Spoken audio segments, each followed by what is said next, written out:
So welcome to everybody who has arrived today. We're really grateful that so many of you could make time in your busy day. It's lovely to see so many of you.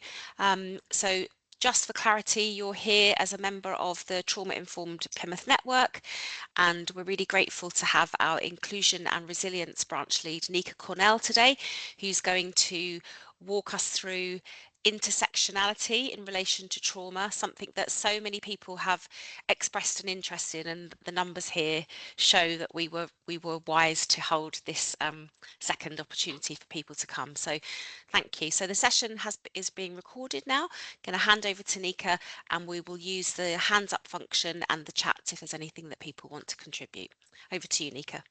Thanks, Nancy. So I'm just going to share my screen. Here we go.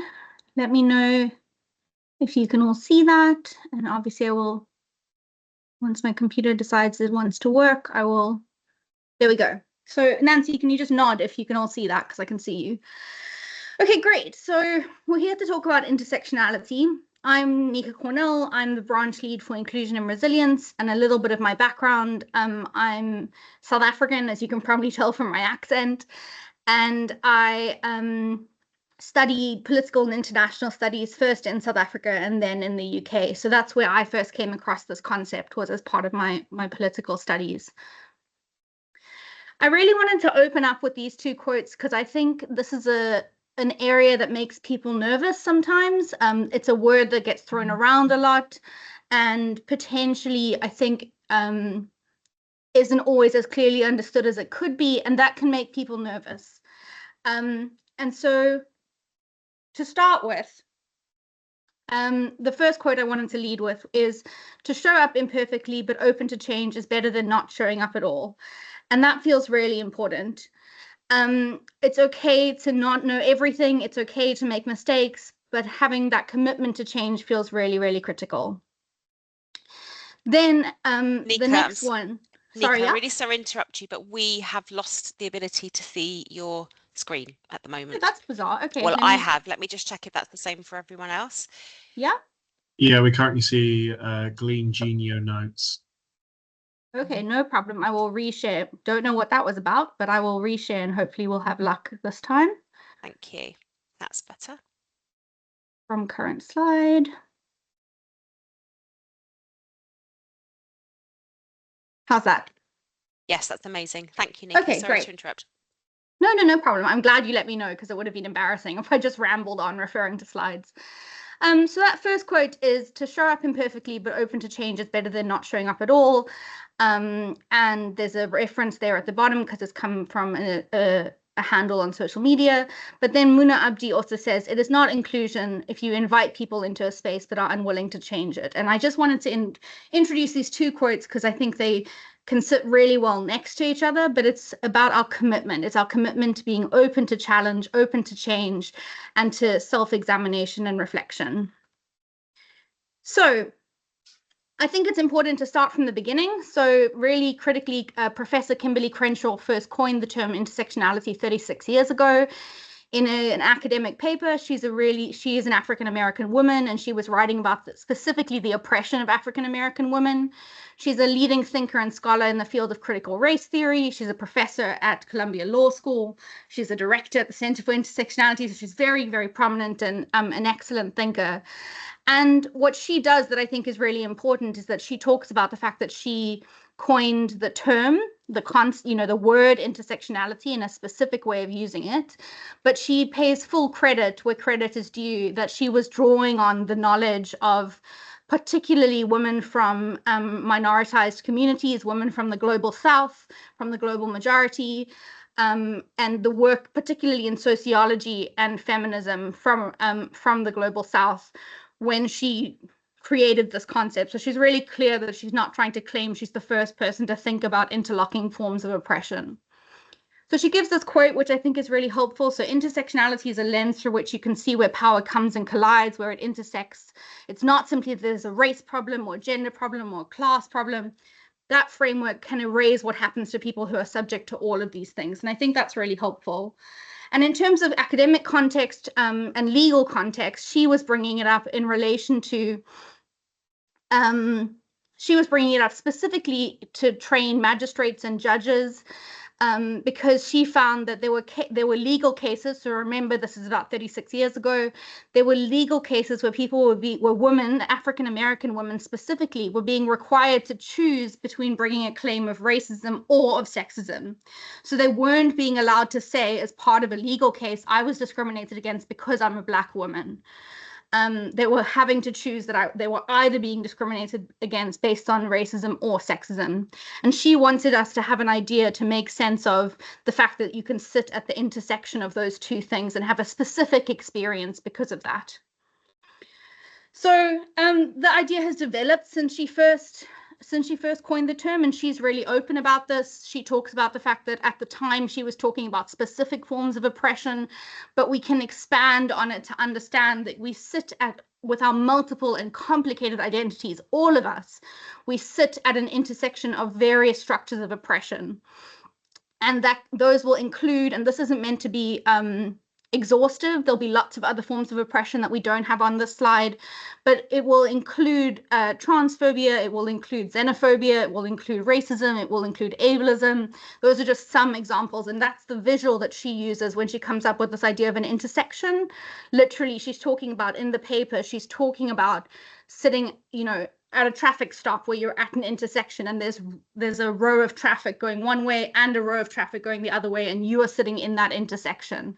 So that's a helpful kind of visual that she uses that I think can just help us to visualize something that otherwise can feel quite abstract and quite intangible. So I just wanted to highlight the slide, and obviously I'm happy to share these slides, and they are all sourced. They have references in them that you can click through.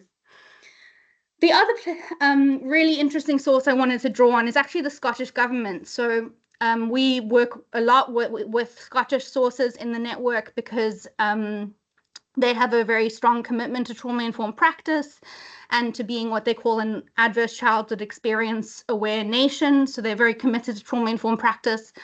And interestingly, they also have this paper that was done, a kind of evidence synthesis about intersectionality, because it was being referenced in law, it was being referenced in academic papers, it was being referenced in policy, and they wanted to make sure that we were all on the same page, basically. And it's a long paper, and the link is there so you can read the full paper, but I thought this was a really helpful summary around intersectionality. So they said, we propose that the foundational elements of intersectionality can be understood as a recognition that people are shaped by their simultaneous membership of multiple interconnected social categories. And I think most of us would say that that makes sense, right? In terms of all of us have, a range of identities, even if you think about just in the context of family, we have different relationships based on whether we are the mother or the daughter or the niece or the aunt or right? So there's already, we can start to make sense of that, I think, in a way that's fairly simple. But then what really is important with intersectionality specifically, as opposed to just identity or identity politics, is the idea that there's a context of power. And that interaction, that intersection between multiple social categories or multiple identities happens in the context of connected systems and structures of power. And there has to be a recognition of inequality of power. We live in an unequal society, and that's really critical to intersectionality. And again, when it comes to those structural inequalities, which on an individual level are reflected as relative disadvantages and privileges, which we'll go into a little bit more on the next slide, those structural inequalities are the outcomes of the interaction between the social categories, i.e. the identities, the power relations, and the context. So an individual's experience of inequality is a unique lived experience based on their multiple social identities in the context of power, in the context of inequality. So that's really, really critical. And as I said, it's part of a longer paper, and we can dig into that a little bit. These are two really useful graphics that I draw on a lot when I'm talking about or thinking about intersectionality. So the first one, again, it's not meant to be exhaustive. We're not saying these are all forms of identity or all the things based upon which one could be discriminated against. We know it's more. It's just about starting us all thinking about the fact that there are these multiple layers and these multiple identities that we sit with in our society, in the ways that we are read, in the ways we are made legible to people.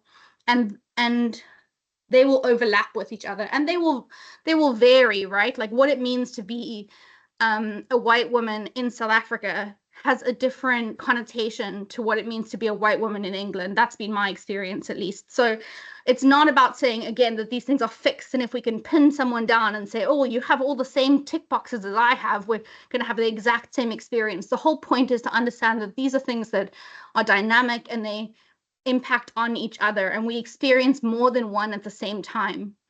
And then that second graphic, I think, is so helpful. Again, it's not exhaustive, but it's quite a helpful way of starting to think about the fact that we all have some power and some privilege relative to other people. That's not a shaming thing. That's not about saying, oh, well, you have this privilege and so you're a bad person. Privilege is a product of structural inequality, right? Like I live as a migrant in this country, and that's a really complicated thing and a really difficult thing on a daily basis. At the same time, I have relative privilege in regards to the fact that I am white, in regards to the fact that English is my first language. Those are both really big structural privileges that I have that are not a product of anything I've done to ask for them. They just are part of my life, and I have to own that and think about how I leverage that to benefit people as best as possible. So this is a really helpful wheel to get us to start thinking about those things, and to think about the fact that we're all going to vary. No one's just going to sit in the middle. No one's just going to sit on the outside. We're going to vary, and we're going to have different experiences, and that's okay. It's just about starting to think through these questions. And where do we sit in relation to power, and how do we leverage what power we have to do good? I think that that's really critical as well. So this is a slide I wanted to highlight. So not everyone likes the language of allyship, but it can be quite useful when you think about the idea that being an ally, this really powerful quote says, being an ally means standing up against all forms of discrimination, not just the ones that affect you personally. And that's about solidarity, right? That's about and in my political studies, that was so clear that that's about how we build coalitions and we support each other and we build connections, is by recognizing that we have these things in common. So intersectionality is not meant to move us further away from each other. It's meant to help us make sense of the connections and the relative places that we sit in regards to each other in society. And then also just always really important, and we talk about this a lot with allyship, we also talk about it in Changing Futures, which is my day job, with regards to co-production and the voice of lived experience, that we need to be mindful of which voices are missing from the table and seek out and amplify those voices. So I just felt like those were really two helpful quotes. And finally, I wanted to highlight this slide because we are talking about this in the context of trauma specifically. So this is a slide that I deliver alongside the training pool for the Trauma Informed Plymouth Network when we deliver the Trauma Informed Practice training. And what really helps me with this slide is the fact that Dr. Karen Treisman says that trauma, again, it's not prescriptive or exhaustive. We're not claiming to have covered everything, but many, many traumas are and can be layered, interlinked, interwoven. And this is a very similar reading and a very similar way of perceiving the world. If we think about the fact that identities can be linked, can be interwoven, can be layered upon each other. So one of the examples that I would, sorry, taking a breath. One of the examples that I would use from my volunteering experience is I got involved when I first moved to Plymouth, based on my own lived experience of migration and how difficult it was navigating that process. I wanted to volunteer for Devon and Cornwall refugee support. I hadn't sought sanctuary, so I'm not claiming that they're the same experience, but I had empathy and I just wanted to see what I could do. And so I ended up volunteering there. And I think it's such a profound, and I know it's a very politicized and very racialized space in our society right now, but it's such a profound and important example of the ways in which trauma manifests that are layered, that are interlinked, that are interwoven, because people can be experiencing 7 to 8 of these little boxes on the screen, right? It's not about something that comes, an experience that comes in one package. And that's, I think, goes all the way back to Kimberly Crenshaw's point. You cannot tick a box to say, oh, I was discriminated against just because of racism or just because of sexism, when your specific experience is what they call misogynoir, which is specifically against women of color or women from racially minoritized backgrounds. So we need to be thinking in this much more layered and intersectional way. I really didn't want to dominate the session with slides. I hope that those have been useful prompts for a conversation. I'm really open to that conversation. I think it's just a useful way of perceiving the world. It's definitely helped me to make sense of the fact that when we're in different contexts, we all navigate power and privilege differently. And I just wanted to share those slides as kind of useful prompts for the day. And as I said, I'm really happy to share those slides afterwards as well. So no one panic if you saw something and you found it useful, or, well, hopefully you did. Thank you, Nica, so much. It's so rich. And yeah, as I say, this is the third time in quite a short period that I've heard you present on this, and something else has come up for me today. So I'm really grateful, and I'm sure other people will feel the same. We're a sizable group, but we're still, I think, small enough for us to be able to feel that we can engage in a conversation if we just keep some boundaries around the use of the hand raise function and the chat for those of you that want to do that. But I'm opening the metaphorical floor for any reflections or observations or questions that would further enrich our time together today. So yeah, have a little process, and then if there's anybody that would like to offer anything, we'll be really happy to hear you.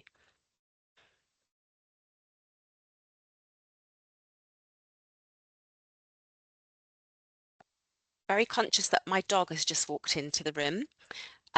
So there's a little jingling in the background. That's her. So that's always a little bit anxiety provoking, animals and children, isn't it, and all that. But yeah, so It's what my aunt used to recommend, Nancy, when you're feeling low, is small young children and small animals, just like they have such positive energy. So try and think about it that way. That's counter to in the TV world, that's counter to the rhetoric. But yeah, thank you. Any questions or something that struck you, or anything that you'd like to offer? Heidi, coming to you. Hey, thank you, Nica, for that. I just wanted to say thank you, really, for so clearly and yet quickly, but with depth, explaining this concept, because I've sort of struggled with it a little bit. I sort of thought I understood it, but what you've done is you've given us a real where it comes from, and it just all makes sense, especially if you think about that interlaying and interwoven and interconnectedness in terms of trauma, the experience of trauma, and then it's the same with intersectionality. So it really it makes sense, and I really like the fact that it's situated within the idea that that we exist within systems and structures where there's power and privilege imbalance. So yeah, I wanted to just reflect back and say thank you for such excellent sharing. I always learn from you, Nica, when you're explaining things, always. So oh, thank you. Yeah, I think it's just a really beneficial, it makes sense to me that to think of it as a lens, the same way that we talk about the trauma values lens. Because I feel like once you start to see the world this way, it's apparent and relevant to everything I do. It's not like a zone of EDI. It's how you make sense of the world. And when you walk into a shop, who's in the shop and how does the power work in the shop and what languages are being spoken? And it just helps you to think through those questions in ways that are quite meaningful and productive. Thank you, Heidi. I've been really struck by how I've just spent the weekend in Essex with my family, where I come from, with lots of elder relatives, and I've been really struck actually by how they they seek comfort in trying to reinforce or establish the sameness of everybody, like that makes us all feel safe or better or comforted, that you know, the classic thing is, I don't see color. That would probably be the most obvious example of it, wouldn't it be? But that notion that no, it's okay, we're all the same. It's, you know, we walk through life a little bit differently, but roughly we're all the same. And what I love about particularly the first image with the I don't know how to describe that. I'd call it like an Etch-a-Sketch layout there. That the kind of fluidity of it, and how we interact and we touch on it, and it's so multifaceted, isn't it? And I think if we have an image to kind of carry in our head, it's really helped me to to have a rationale for something that I feel but I couldn't necessarily describe. So I'm really grateful for the images that really, and you know, the blending of the different color tones in, you know, as a way of showing how we all kind of move in and out of these different structures and experiences. So yeah, thank you so much for sharing that. I'm coming to Friedel. Is Friedel your first name or your second name? Sorry. First name. It's your first name. Thank you so much for being here. What did you want to say? Hi. I'm kind of, it's a bit of a question and a bit of a sharing, because in our team we use the wheel of privilege to sort of understand ourselves as a team better and what different people bring, and the different sectionalities that our lives touch. And I'm kind of wondering, so we're a grassroots organization, so we're a small team, and we can do that easily, and we have a really relational practice and like to understand who's in the team. And I'm kind of wondering if in bigger organizations or institutions, that is a practice that people share as well with their colleagues, with their leadership teams. I'm just sort of curious if that is embedded in the culture, or if there's something, I'm just a curiosity and a question at the same time. That's a great question, actually. Yeah, Nica, I don't know if you have any thoughts on that. Well, what it immediately made me think of is basically how much we need that. So what it immediately made me, I wish I had an immediate example of a big organization that does that well. I don't, to be really frank. But what it did make me think of immediately is how powerful it is to take these tools and make them real, make them practical, like you've described, like actually using the wheel of power and privilege to have the conversation. So we did that I delivered this package on the when we did our new train the trainer for the trauma network. And what we did in that space was ask people to, in pairs, talk through the wheel of power and privilege in relation to themselves, and then to share not what they had shared, because obviously that was quite vulnerable, not to share with the bigger group what they had shared with the individual, but what the process was like, what it felt like to work through the wheel, and what the learning was from working through the wheel. And it was really quite profound, I think, in how it impacted people, and quite refreshing, because I think, as you say, Nancy, I'm really interested in this need for sameness or uniformity as somehow safe, because I guess because I grew up in a place that, for all the contradictions and limitations, South Africa's kind of byline is that it's the rainbow nation, right? So difference for us is not intrinsically threatening. Doesn't mean we have got all our stuff sorted about it. I'm not at all claiming that. But there's a real celebration about diversity, and so that, like, it's an asset. We view it as an asset that we have 11 official languages and, you know, multiple cultures represented at all official events and that kind of thing. So I think it is maybe a tool for us to use, whether we're in a small organization or a bigger organization, and even if we can just use it in our team, like you said, I think that has power to it. And that's an example of leveraging your power, whatever that power is. If it's within your power to say, oh, I'm going to bring this to a team drop-in and just see what conversation this sparks. I think it does. What we've seen and Changing Futures, which, as I say, is my day job, is that culture change does happen. It happens slowly and frustratingly slowly, but it does happen, and you do chip away at something. And to be honest, I never thought I'd even find like a team that would welcome this part of my life and the things that I'm interested in. And I really have. Like, the people around me, some of whom are on this call, are really passionate about these ideas. So there's definitely hope, I think, is my point.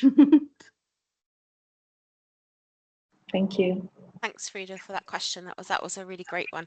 I wonder actually if something that the network might be able to offer more widely is some some prompts for how you might introduce this conversation. It would be really useful almost to have some some prompts into the curiosity, because that's really what we're talking about, isn't it? You need to feel safe enough that a level of curiosity will be received well. And I think in the current times, often what we do as individuals and as organizations is we cling to things that feel the opposite of curious. We cling to what feels to be certain and concrete, and I think we all know in our hearts that growth doesn't come that way, but our instincts are often to cling to what feels solid. And maybe there's something about a way of framing or suggesting or introducing this as a topic that we could look at after this session, Nica, because just look how many different organizations are represented here. It would be really interesting actually just to have a sense of how many of us have had the privilege really of being able to have a conversation like this, because I do see it as a privilege. It shouldn't be, but it is. So I'm just that's my initial thought about how might we try to encourage this as just another conversation that we have in the workplace. Absolutely. And I think, Nancy, what you picked up on earlier with your example of with that like standard example of like, I don't see color, right, which is something I've had people say in the anti-racism training that I've delivered, and that kind of thing. I think it's so revealing, because it, similar to what you were saying earlier, it reaches for that uniformity. It reaches out of a sense of kind of panic, I think, and doesn't recognize that what you're saying to someone is, I don't see a fundamental aspect of who you are. I don't see your heritage or your culture or your experience, good and bad.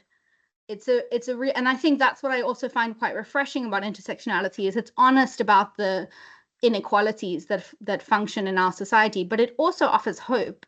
It also offers a way of seeing the world that is really encouraging and exciting, and just makes things more interesting, and makes the food better, definitely, and makes the music better and the culture. But you know what I mean? It's that kind of pivot, and I think it's a critical one. I wanted to make the offer just because I'm conscious of people who are on the call. We are really happy to stop recording if that will make people feel more comfortable asking questions. If that's not the reason you're not asking questions, that's totally fine. But I just wanted to make that offer. So if that is something anyone wants, we can cut. As I said, we took a pause at the end of the slides on purpose, so that if we needed to cut it there, we could cut it there, and that way the space could feel safer for people. So if that is something anyone wants, please just feel free to put it in the chat or wave your hands at us.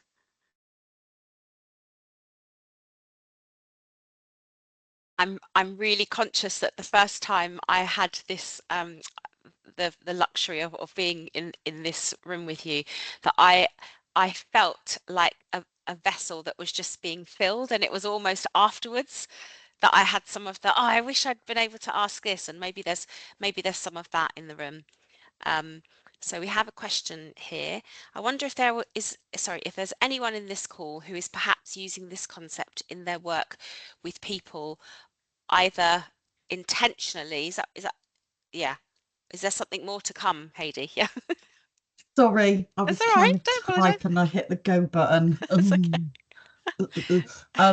I think there's something for me, like I'm really interested in how we bring this to the people, like our colleagues, yes, and like our teammates, because we have to do this stuff ourselves to be able to then share it with others. But I just wonder if there's anyone here, or if we know of anyone in the city that's using this concept, either intentionally or kind of by accident, because they're sort of, it's with it, because this stuff is like really makes sense, yeah.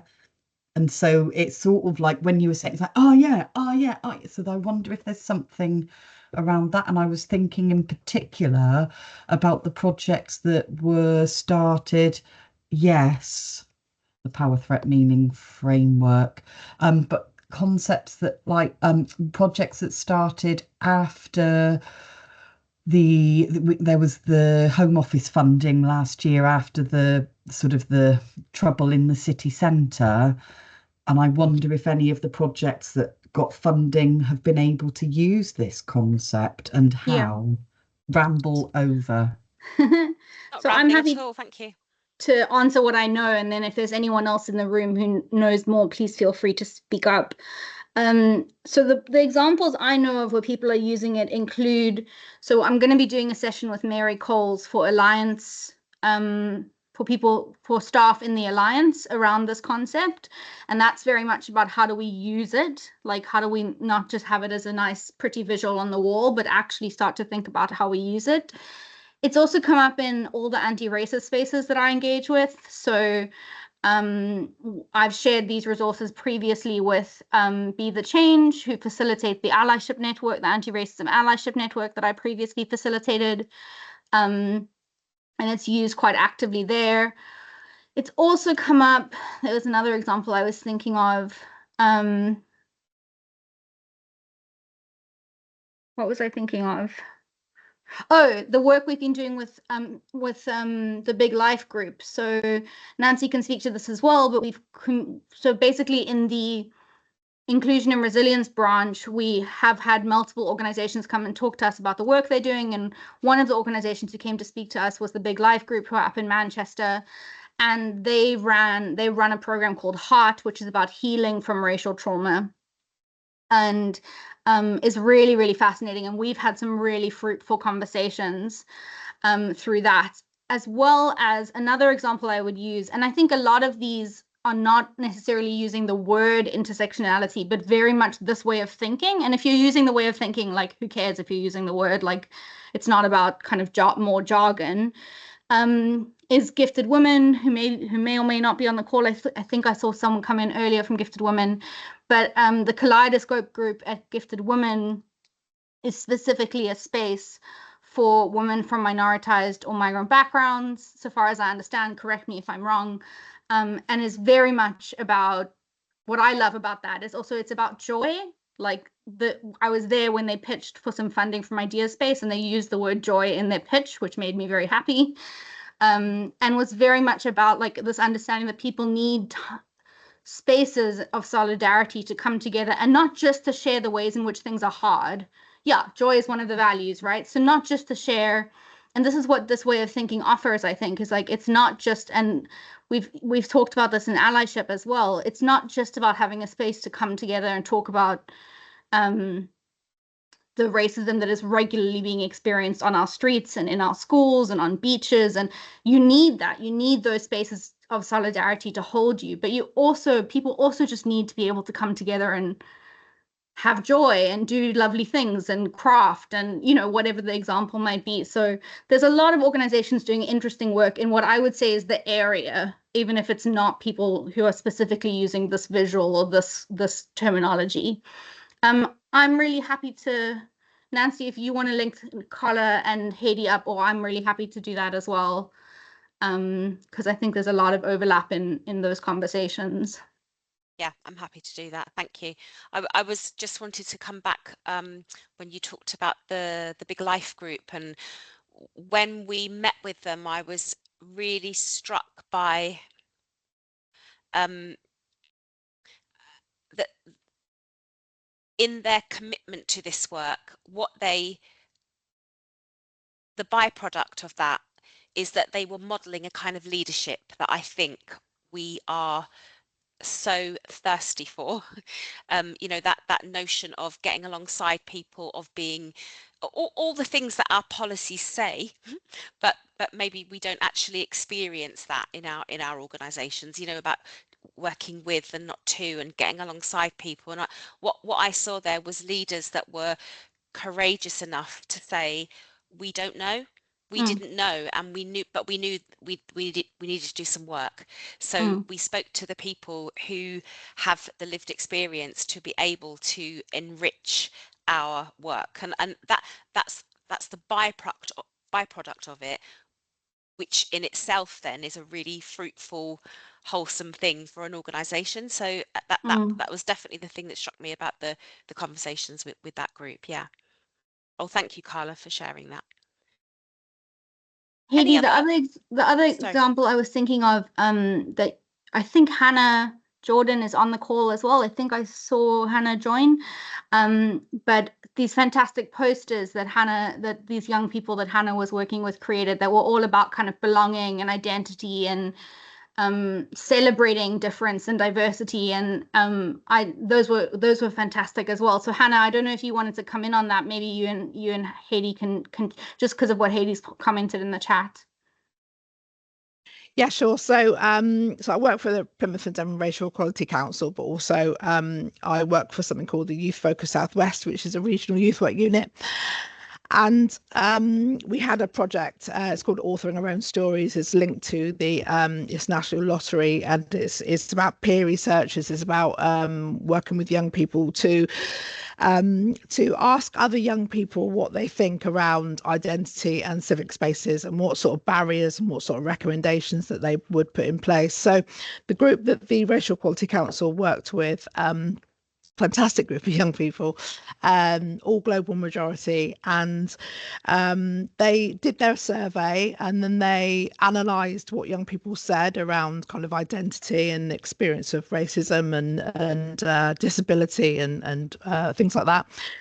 Then they did put together a workshop, and they went to different youth groups as well to sort of to gain more detail about identity and civic spaces.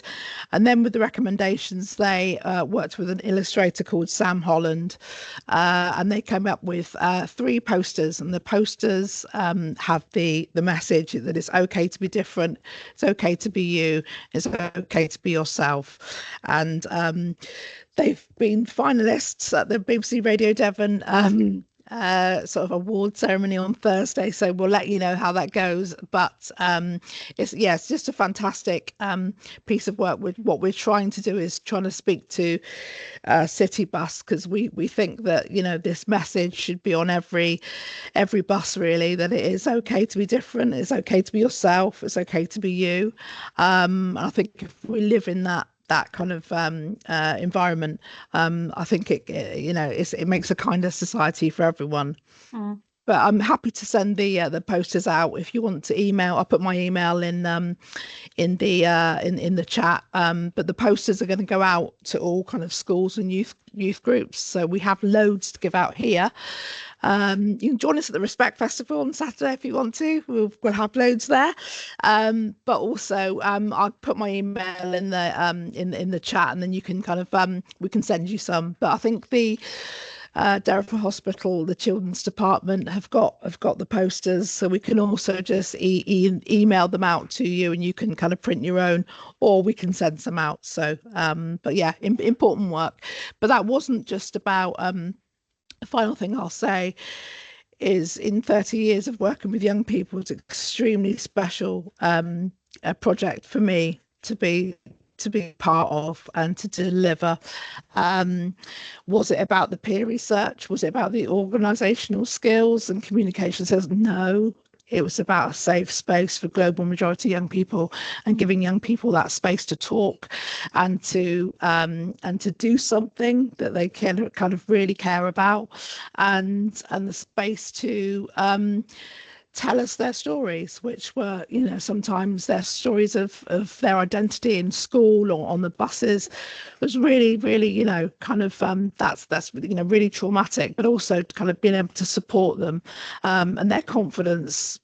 Wow, the youth work, youth work, but actually providing a space for young people. That's all people need to do. And when young people feel really comfortable, they'll tell you what they're thinking about, what they're worried about, what they want to do.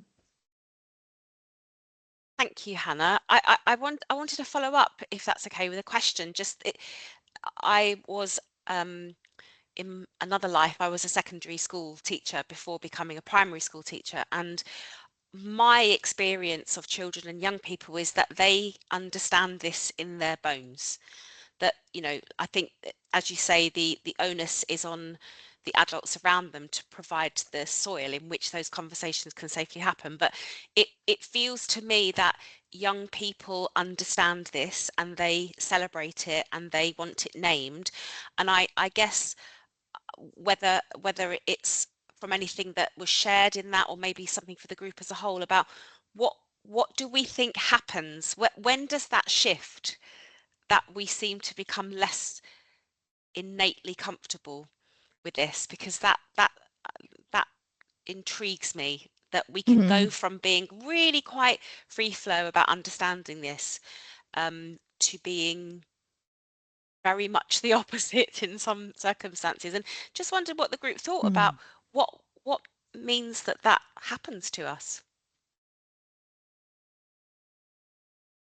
I think that when you are sort of a child and a young person, you're very much observing your how people are treating you, and you kind of see that in the rawest sense. I think that's why having young people involved in job interviews, they're really brilliant, because they can absolutely pick out something that's kind of like not a bit right really about a candidate, and they can be really honest about it, and they can kind of have those feelings. I think sometimes that particularly with teenagers, is that the teenagers that I've kind of worked with, some of the global majority young people are often kind of they have to build this armor, because to get through the language and what's on social media and this and that, it has to be kind of, they have to look at ways to cope, other ways to cope, like other people haven't.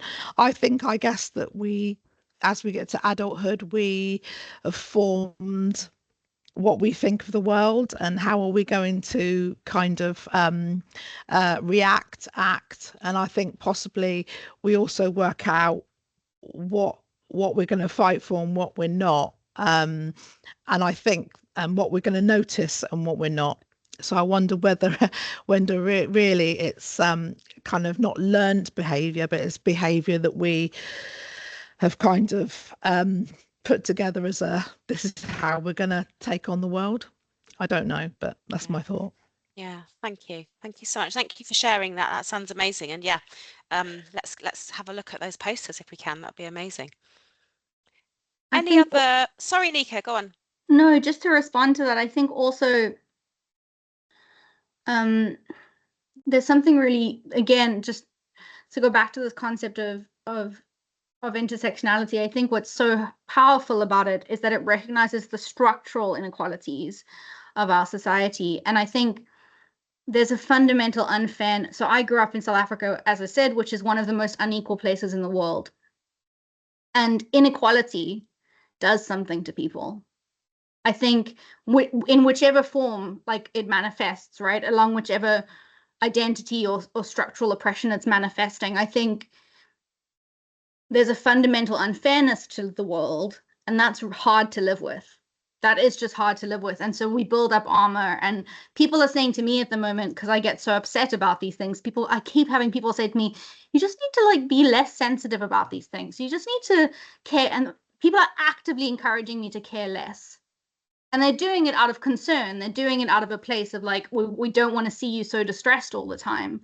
But the world is distressing at the moment. And I think there's just there's something about what I have found really empowering about these spaces that we're trying to cultivate is if nothing else, just being able to name that, being able to, like, not deny what you see before your very own eyes, which is inequality, And that includes racism, sexism, homophobia, transphobia, you know, like the list goes on. But it feels really important to get to name that and to not have to pretend otherwise, because I think that pretense is pretty exhausting, and I think that's part of what numbs us out and pushes us further and further away from the curious part of ourselves. Yeah, absolutely, Nancy. Yeah, I love that actually, Nica. There's something about in the previous comment I called it politeness, but that's probably not the best way to describe it. But that sense of just in order to cope, we have to block off some sensors or you know, some registering of pain because there's so much of it, isn't there? And we have to be really, there's a fine line, isn't there, between feeling enough but still being able to function in your life and then not feeling at all and becoming Absolutely. really quite switched off. And we're all responsible for that, for ourselves, but also that's why we want to create spaces where we can just tap into that feeling in a way that is held safely enough to do that and for us still to carry on. Heidi?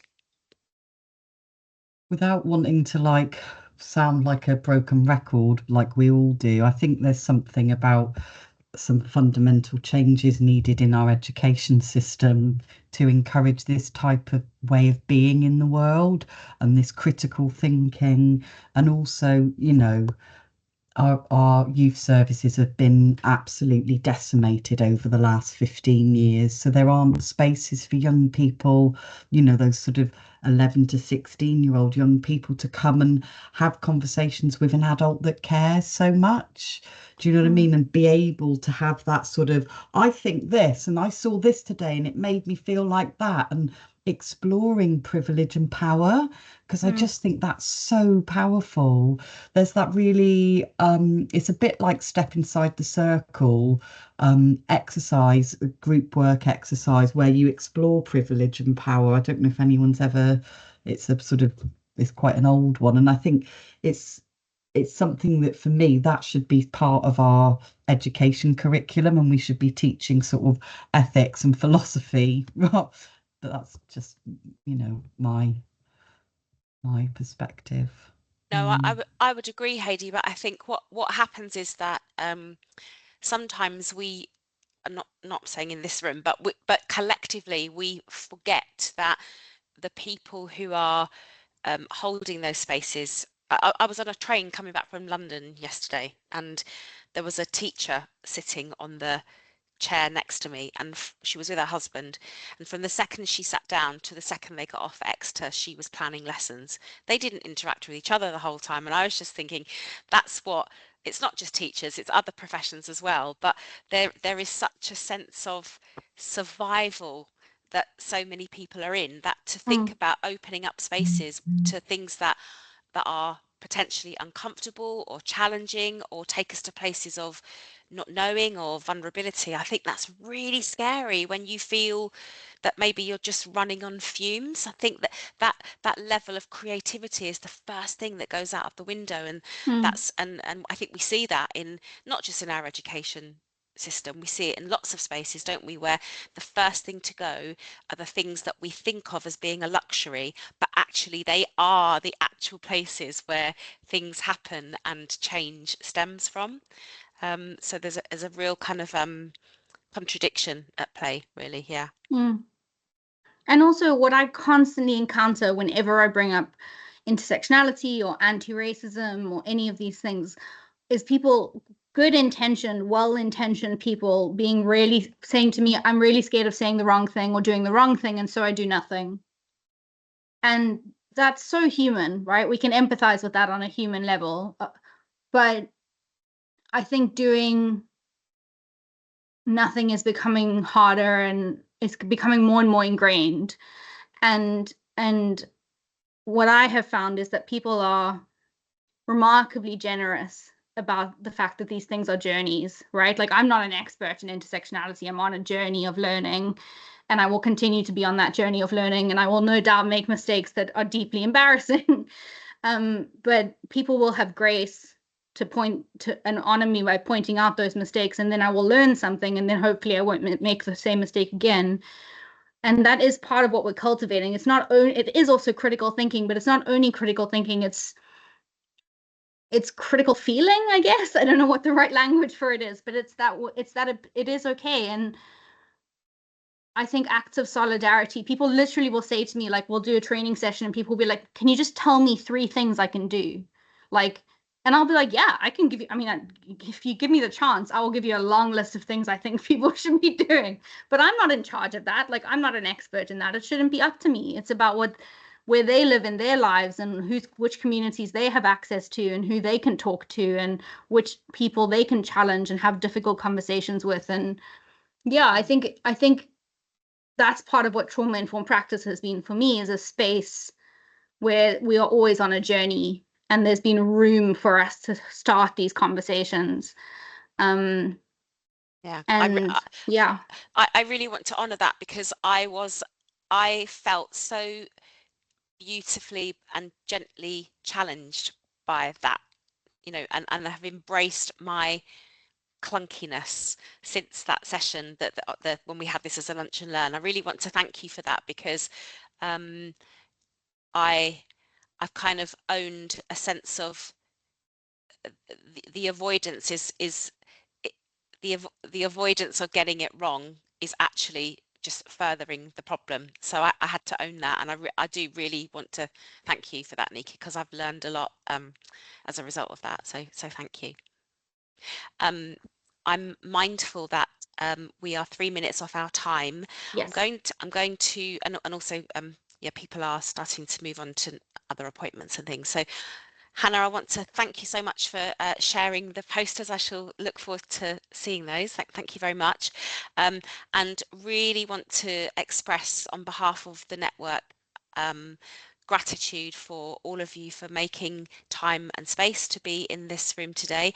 Nica, we of course thank you for your wisdom and your gentleness. Yeah, and it has been really thought-provoking.